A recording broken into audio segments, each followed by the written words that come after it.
Shana Tova and Chag Sameach. I'm Mark Potash, President of Congregation Beth. It is my pleasure to welcome you to this most unusual of high holiday seasons. When we were sitting here 1 year ago in this very sanctuary, we couldn't have imagined how our worlds would be turned upside down by the coronavirus. But 6 months into this pandemic, it's clear that we need each other and the community and Beth more than ever. When I reflect back on what we've done during this time, I take great pride and joy in how Beth has stepped up to the plate and helped each one of us navigate these truly unprecedented times. So what does Judaism look like in the time of COVID at Beth? Services went online, and we've been successfully streaming ever since. Through the work of lay leaders, volunteers, professional staff, and some very generous donors, thank you very much, we upgraded our cameras, sound equipment, and streaming infrastructure. What was a dream only a year ago of streaming services has become a reality. We can live stream services from our homes, we can pray together, we can say Kaddish, and we can hear the Torah. The first Friday of every month, our campfire Shabbat service is going stronger than ever. And now that we're able to move outdoors, there's no lack of picture quality or sound. And for our B'nai Mitzvah families who are celebrating this milestone in these most unusual of times, we're still able to bring family and community together through a combination of in-person and virtual streaming. Our adult education programs have exploded in all of the right ways. Online courses with Rabbi Kornberg and with Rabbi Ern have seen increased enrollment. Some of the highlights were conservative Judaism, past, present, and future, and healing a broken world. And in partnership with JNF, our online bus tours of Israel sold out nearly overnight. If we can't experience Israel in person together, what a better way than to spend a virtual bus group together with an Israeli tour guide. Our early childhood center transition to online programming was not without its challenges, given the difficulty of technology with our youngest population. But as they always do, our ECC team stepped up to the plate. Daily lessons, check-ins, and playtime provided much needed engagement for our ECC students and their families. When we were able to reopen in person, in line with local health protocols, our ECC ensured that stringent guidelines were followed to keep our entire community as safe as possible.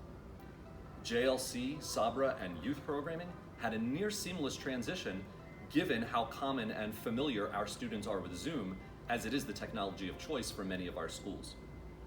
Understanding the changing dynamic of online classes, our education adapted rapidly to meet our students' needs while still engaging them with the Judaic knowledge, Hebrew, Israel studies, B'nai Mitzvah training, social action programming, and so much more that we take pride in here at Beth.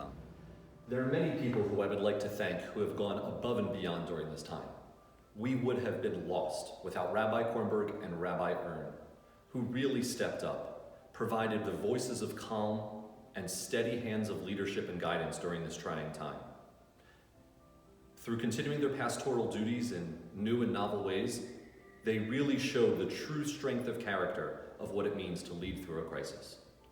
Gilad Hoffman, our executive director, was new to his role, and it soon became clear that he was obviously the right person at the right time. Through working with our finance committee and our board of directors, his financial stewardship was crucial to help us secure an SBA loan that helped keep Beth solvent. It is for this and many other reasons that I am very proud to announce that we have entered into a new 5-year agreement with Gilad that will allow Beth to benefit from his expertise long into the foreseeable future. Our professional staff jumped right into the challenges, and they have not missed a beat. From challah deliveries to high holiday kits to calendaring meetings and everything in between.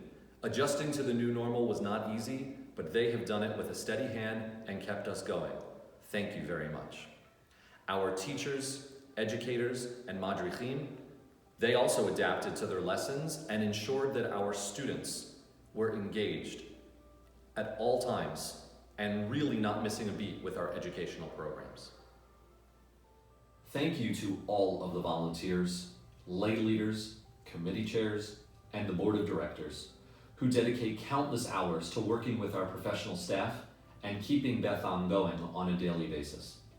I would like to thank in particular our immediate past president, Joanna Herman, whose dedication to Beth Am is extraordinary. Her leadership and guidance during my transition to the presidency were of immense value, and I thank her from the bottom of my heart. And we could not have done this without you. So many of our congregants stepped up to offer their assistance and provide support during these trying times. Each of us has a role to play in keeping Beth Am going and making this community our own. It is because of the financial contributions and volunteer hours that you provide that we can have such a robust offering of Jewish programming for our community. And a special thank you to the members of our Ramon Society, who have provided a gift to Beth Am through their legacy planning. It is this forward thinking that helps us plan for the future, even amidst the short-term crisis that is COVID. As we continue to adjust to the new normal, Beth Am is here for you and your family. We are one large community navigating Judaism and life amidst a pandemic. Jewish tradition teaches that Kol Yisrael Arevim Zel Hazeh. All of Israel is responsible for one another. If there is something that we can do for you, please do not hesitate to reach out.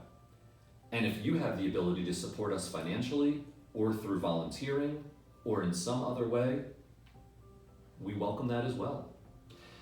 Together through Beth Am, we will get through this crisis. And I cannot wait to greet you in person on campus once the pandemic has passed. Here's to a happy and truly healthy new year for us all. Shana Tova.